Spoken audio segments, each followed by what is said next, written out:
Helen of Troy, the face that launched 1,000 ships. Does it get any more anti-war than this? Yes. Yes, it does.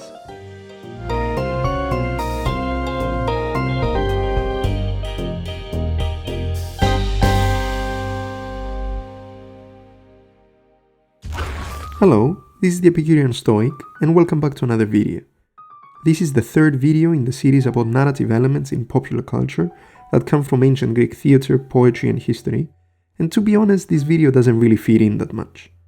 Of course, I'll talk about ancient Greek poetry and theatre, but the modern pieces that deal with these themes are not a series about a witch and a sentient android, or a movie about the Norse god of thunder. It's a movie that is obviously related to the original Greek text.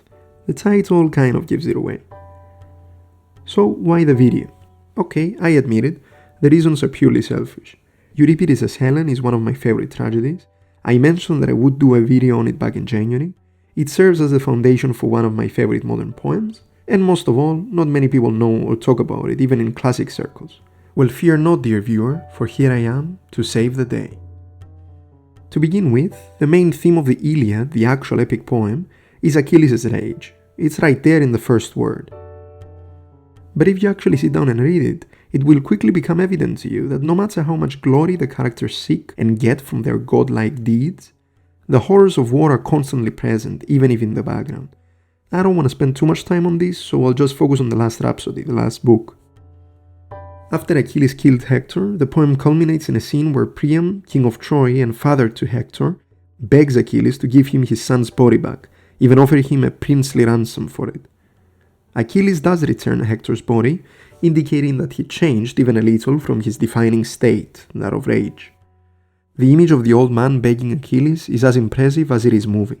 He says, "I am a victim of sad fate. Of the best of my sons, the best in all of Troy, not one is left." And he implores Achilles with these heavy words.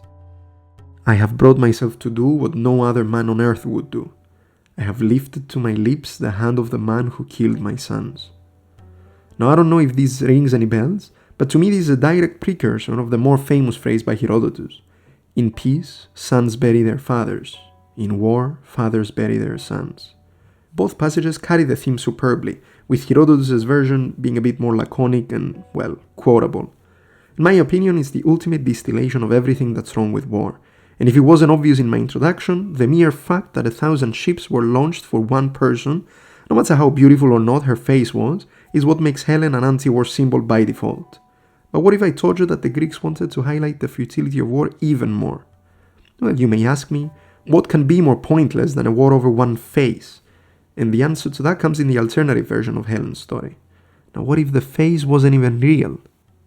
Cue dramatic reveal music, I know, but this is actually serious. This version of the myth is already documented in the early 6th century BC, with Stesichorus telling Helen in his poem that saying is not true.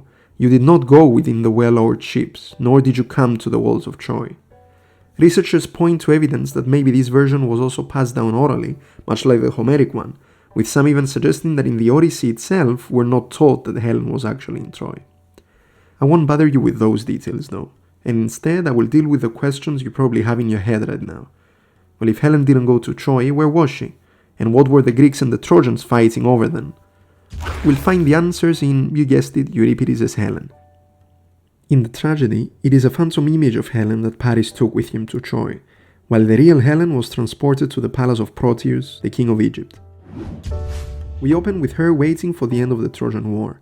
King Proteus is dead, and his successor wants her to marry him, and so she seeks refuge at the tomb of Proteus, staying there permanently. The plot is set into motion when Teucer arrives. Teucer is the brother of Ajax the Great, the greatest Greek hero besides Achilles, who even stood toe-to-toe with Hector himself. Teucer is on his own very tragic journey, which we'll see later, but for now what's important is that he informs Helen that Troy was sacked years ago, and that Menelaus, her husband, never returned to Sparta, so he's presumed dead. After he leaves, she of course laments the loss of her husband, along with the chorus comprised of Spartan women. Remember, she's completely faithful in this version of the myth, but that's when Menelaus enters. Talk about a shock entrance. He had been through sea storm upon sea storm and ended up shipwrecked nearby. He left Helen, the fake one that is, in a cave there, and came to ask for help. Imagine his confusion when he learned that there's two Helens, and the real one was in Egypt all along.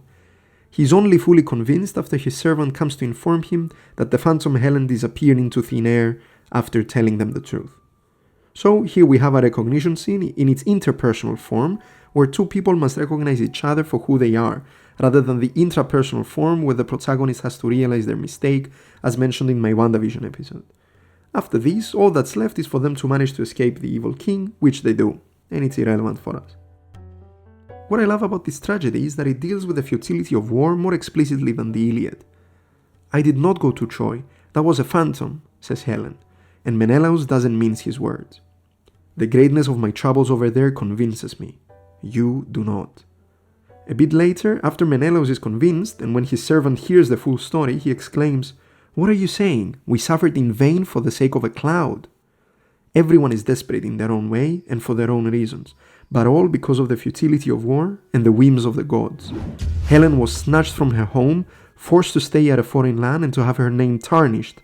Menelaus went through hell to get his wife back, fighting for a decade and sacking a city, only to learn that it was all for nothing, for the sake of a cloud. It gives me chills every time, but there's still more to this myth, believe it or not. Euripides' tragedy has a happy ending. At least Menelaus and Helen were reunited, even after all their suffering. But what about poor Teucer? Teucer saw his brother kill himself because of events that happened after Achilles' death, and when he returned home to Salamis, yes, the same Salamis where the battle I covered in my last video took place, his father banished him for letting his brother commit suicide. Let's take this guy's perspective for a moment. He and his men, along with his brother, his countrymen, and his other Greek kinsmen, they fought for years outside the walls of Troy, and most of them, including his own brother, died. Then he was exiled by his father and told by the oracle of Delphi to go to Cyprus, found a city and call it Salamis, as if it was some kind of twisted sort of joke played on him by fate and the gods. Euripides barely touches on this, but George Seferis does. Seferis was a 20th century Greek poet and Nobel laureate, and he based his seminal poem Helen on Euripides' tragedy. After 3 quotes from Euripides in the epigraph, Seferis begins the poem, and he becomes Teucer. Upon arriving to Cyprus, he says, "My fate, which wavers between the last sword of some Ajax and another Salamis, brought me here, to this shore. And later, I too was an archer in the war. My fate, that of a man who missed his target." Notice how modestly and miserably he talks about himself. This is the man who is described as the best archer of the Trojan War, while also boasting about his archery skills himself. But here he tones it all the way down, fully engulfed by his defeat. But the Greeks won, right? Well, Teucer didn't. Not only did he go through all the stuff we mentioned earlier, on his way to Cyprus he found himself in Egypt due to a storm, only to meet the real Helen, who told him that all that was for nothing. She was there, on the banks of a delta. And at Troy? At Troy nothing, just a phantom image. That's how the gods wanted it. And Paris lay with a shadow as though it were a solid being, and for 10 whole years we slaughtered ourselves for Helen. He follows this train of thought all the way down to the pits of despair. So many bodies thrown into the jaws of the sea, the jaws of the earth, so many souls fed to the millstones like grain, and the rivers swelling, blood in their silt, all for a linen waving, a filmy cloud, a butterfly's flicker, a wisp of swan's down, an empty tunic, all for a Helen. And then, as if this wasn't hair-raising enough, he concludes this monologue/dialogue with the nightingale, and it hits really hard. His somber realization now moves beyond himself, and it universalizes both his story and the poem itself, because it dawns on him and on the reader. This poem is truly timeless, just like the nature of the horrors of war. Tearful bird, on sea-kissed Cyprus, consecrated to remind me of my country, I moored alone with this fable. If it's true that it is a fable. If it's true that mortals will not again take up the old deceit of the gods.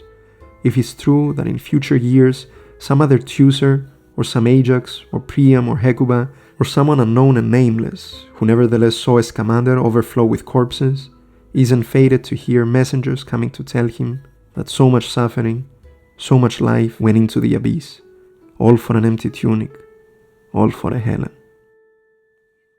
If you don't get goosebumps with this, then you're probably in love with war or something. Anyway, this has been the journey of the anti-war stories the Greeks told and tell, from Homer to Euripides and to Seferis, so I hope you enjoyed it. If you like this video, press like and subscribe to my channel to get the next video of this series next Friday. Until then, have a great day, and remember, seek virtue.